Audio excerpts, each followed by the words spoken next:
আসসালামু আলাইকুম। হাজি এগ্রো থেকে আমি সালাউদ্দিন আহমেদ। আজ আপনাদেরকে জানাবো আম গাছের মুকুল এবং গুটি ঝরে পড়ার কারণ ও এর প্রতিকার। প্রথমে আমরা জানব কি কি কারণে আমের মুকুল ও আমের গুটি ঝরে পড়ে।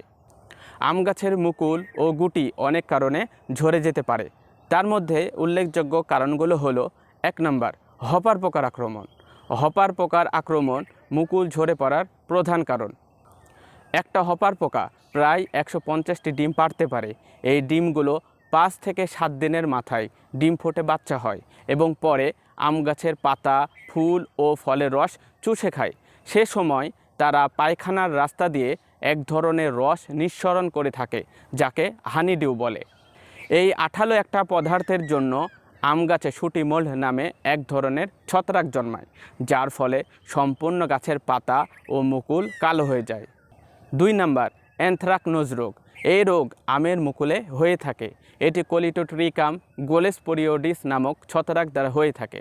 এ রোগের কারণেও আমের মুকুল ও আমের গুটি ঝরে পড়ে। 3 নম্বর, পাউডারি মিলডিউ রোগ। ওডিয়াম মেঙ্গিফেরা নামক ছত্রাক দ্বারা এ রোগ হয়ে থাকে। এ রোগের কারণে আক্রান্ত অংশে সাদা পাউডারে আমের মুকুল ঢেকে যায় এবং আমের মুকুল ঝরে পড়ে। 4 নম্বর, মাটিতে রসের অভাব হলে। মাটিতে রসের অভাব হলে আমের গুটি ঝরে যায়। মার্চ এপ্রিল মাসে বৃষ্টিপাত কম হওয়ায় মাটিতে রসের অভাব দেখা দেয়। মাটিতে রসের অভাব হলে আমের বোটায় তাড়াতাড়ি নির্মোচন স্তর গঠিত হয়, ফলে আমের গুটি ঝরে যায়। আমের মুকুল ও আমের গুটি ঝরে পড়ার যেমন বিভিন্ন কারণ বা রোগ রয়েছে, তেমনিভাবে এর প্রতিরোধ ব্যবস্থাও রয়েছে।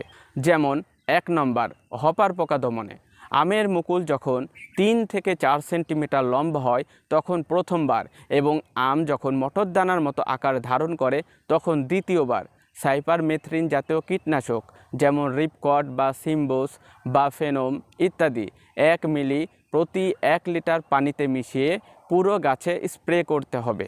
আমের হপার পোকার কারণে যেহেতু শুটি মোল্ড বা ঝুল রোগের আক্রমণ ঘটে, তাই এ রোগ দমনে সালফার জাতীয় ছত্রাকনাশক যেমন কুমুলাস ডিএফ বা থিওভিট 4 গ্রাম প্রতি 1 লিটার পানিতে মিশিয়ে 10 থেকে 15 দিন পর পর বিকেলের দিকে স্প্রে করতে হবে।